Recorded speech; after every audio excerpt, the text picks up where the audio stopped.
Même en vacances, on est en danger, quoi qu'il arrive. Et on a appris aussi à Barcelone, on a failli y aller le jour où il y avait l'attentat.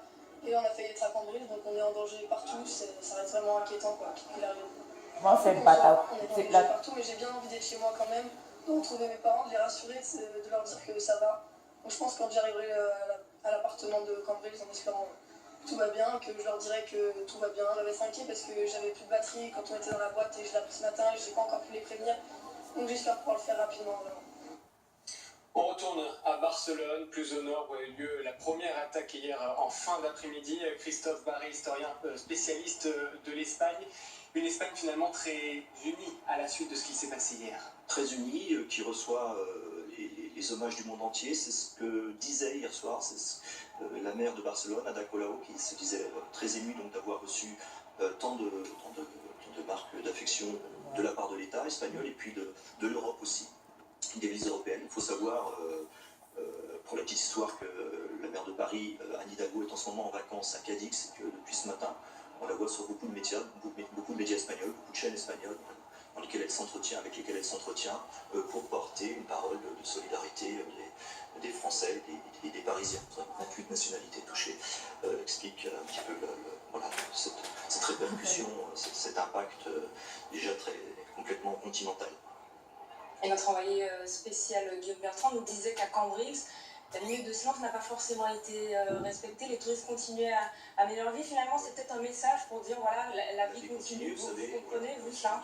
Oui, tout à fait. Je suis historien. Sous le Blitz, en 40, les Anglais continuaient à danser, vous savez, à faire des balles, là où les bombes étaient tombées. Parce que c'est comme ça qu'on répond à la manière britannique, mais le mieux.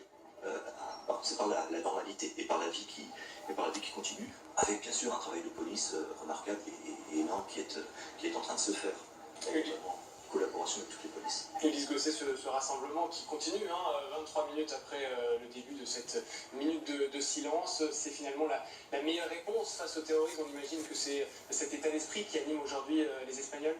Oui, c'est une façon de réaffirmer très fortement que Barcelone est et restera une ville ouverte, même si elle est meurtrie dans sa chair par cet attentat terrible. Mais ce n'est pas simplement Barcelone. C'est Barcelone, c'est Madrid, c'est Nice, c'est Paris, c'est Manchester.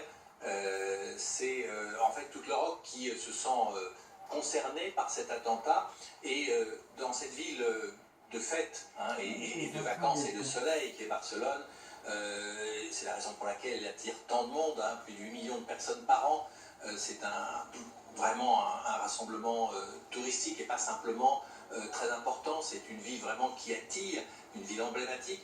Et cette façon donc de réagir dans le calme, dans l'unité, avec la présence du roi, la présence du Premier ministre et des indépendantistes catalans, est une façon de dire aux terroristes, vous pouvez effectivement nous attaquer, mais nous serons les plus forts. Et je ne sais pas s'il faut comparer au Blitz à l'époque de la Seconde Guerre mondiale, mais d'une certaine manière, oui, c'est la guerre.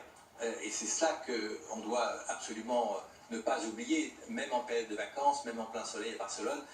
Il y a une guerre qui existe en ce moment et qui va durer longtemps, qui n'est pas terminée.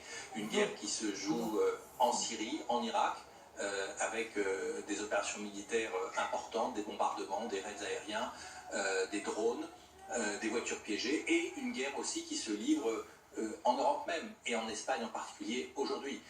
C'est une guerre pour les démocraties qui est vitale et qui effectivement doit être gagnée dans l'unité et dans le calme.